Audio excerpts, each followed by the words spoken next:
সুপ্রিয় দর্শক শ্রোতা ভাই বোন, যাকাত সম্পর্কে একটি প্রশ্ন অনেকেই করে থাকেন, আর সেটি হলো কারোর কাছে যদি 7.5 ভরি বা 85 গ্রামের কম পরিমাণে স্বর্ণ থাকে, অর্থাৎ এই পরিমাণ স্বর্ণ থাকে যে স্বর্ণের নেশাব পরিমাণ না হয়, 5 ভরি, 3 ভরি বা 4 ভরি, এক কথায় স্বর্ণের নেশাবের চাইতে কম, 7.5 ভরির চাইতে কম স্বর্ণ থাকে।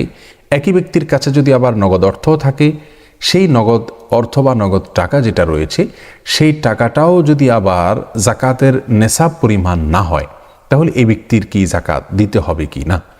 আমরা দেখি পৃথকভাবে স্বর্ণ দেখলে স্বর্ণ তার নেশাব পরিমাণ হয়নি, আবার টাকার দিকে তাকালে টাকাও পৃথকভাবে তার নেশাব পরিমাণ হয়নি।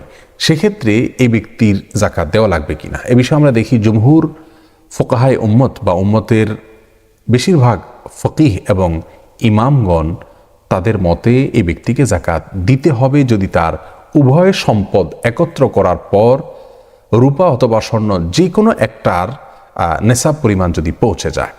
কথার কথা, কারোর কাছে 3 ভরি স্বর্ণ রয়েছে, তাহলে 3 ভরি স্বর্ণের যদি বিক্রয় মূল্য 1.5 লক্ষ টাকা হয় কথার কথা, সেই সাথে তার কাছে যদি 20,000 টাকা থাকে ক্যাশ, তাহলে সব মিলিয়ে তার 1,70,000 টাকা হলো সম্পদ।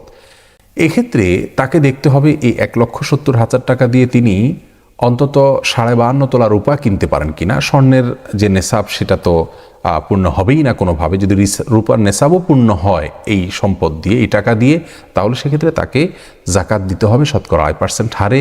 রূপার নেশাব যেহেতু পূর্ণ হয়েছে, অতএব তার উপরে জাকাত আবশ্যক হয়েছে, অর্থাৎ স্বর্ণ অথবা রূপা যে কোনো একটার নেশাব পূর্ণ হলেই তাকে জাকাত দিতে হবে।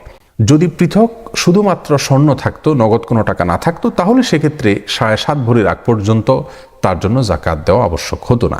কিন্তু যখনই স্বর্ণের সাথে নগদ অর্থ যুক্ত হলো, তাহলে দুইটা মিলে, অর্থাৎ স্বর্ণের বিক্রয় মূল্য এবং নগদ অর্থ দুইটা মিলে যদি রূপার যে নেশাব সেটার পরিমাণও হয়, তারপরেও পরিপূর্ণটুকুর জাকাত দিতে হবে।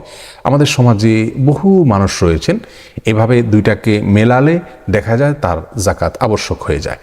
অতএব আমাদেরকে এই বিষয়ে সাবধান থাকতে হবে, সচেতন হতে হবে, সতর্ক থাকতে হবে যে জাকাতের মতো ফরজ বিধান যাতে কোনোভাবে লঙ্ঘন না হয়।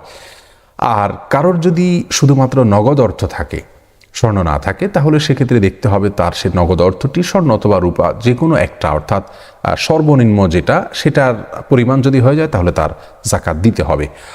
যেহেতু আজকের বিশ্বে, আজকের পৃথিবীতে রূপার দাম অনেক কম এবং রূপার দাম সবসময় কম থাকে, তো যদি কারোর কাছে কথার কথা 50,000 টাকা থাকে, আর 50,000 টাকা দিয়ে যদি 52.5 তোলা রূপা কেনা যায়, 595 গ্রাম রূপা কেনা যায়, তাহলে সেক্ষেত্রে তিনি জাকাত দিতে হবে। নগদ টাকা থাকলে সেটি আপনার স্বর্ণের নেশাব পরিমাণ হওয়া জরুরি নয়, সর্বনিম্নটা অর্থাৎ রূপার নেশাব পরিমাণ হয়ে গেলে তাকে জাকাত দিতে হবে। তাহলে আমরা 3টি পেলাম। শুধু স্বর্ণ থাকলে, 7.5 ভরির নিচে থাকলে, কম থাকলে তাকে জাকাত দিতে হবে না। স্বর্ণের সাথে যদি টাকা থাকে, তাহলে স্বর্ণের বিক্রয় মূল্যের সাথে টাকাকে মিলিয়ে যদি রূপার নেশাবকে টাচ করে তাহলে জাকাত দিতে হবে। যদি রূপার নেশাব পরিমাণ না হয় তাহলে জাকাত দিতে হবে না। কথার কথা, কারোর কাছে আধা ভরি স্বর্ণ আছে যার বিক্রয় মূল্য উপমাস্বরূপ 25,000 টাকা, আবার নগদ 5,000 আছে, সব মিলিয়ে 30,000 টাকার মালিক, তাহলে 30,000 টাকা দিয়ে 52.5 তোলা রূপা কথার কথা কেনা যায় না, তাহলে এই ব্যক্তির উপরে জাকাত আবশ্যক হবে না। আর যদি 52.5 তোলা রূপা কেনার মতো সম্পদ হয় তার স্বর্ণ এবং নগদ টাকা মিলিয়ে, তাহলে পুরাটার জাকাত দিতে হবে শতকরা 2.5% হারে। আর নগদ টাকা এটা যদি রূপার নেশাব পরিমাণ হয়, তাহলে সেক্ষেত্রে তার জাকাত আবশ্যক হবে। এই হিসাব করলে আমাদের সমাজে কিন্তু বহু মানুষের উপরে জাকাত দেওয়া ফরজ হয়ে যায়, আবশ্যক হয়ে যায়। আল্লাহ সুবহানাহু ওয়া তাআলা তার এই মহান এবং গুরুত্বপূর্ণ বিধানকে অক্ষরে অক্ষরে কোরআন এবং সুন্নাহ মোতাবেক আমাদেরকে পালন করার তৌফিক দান করুন। জাযাকুমুল্লাহু খায়রা। আসসালামু আলাইকুম ওয়া রাহমাতুল্লাহি ওয়া বারাকাতুহু।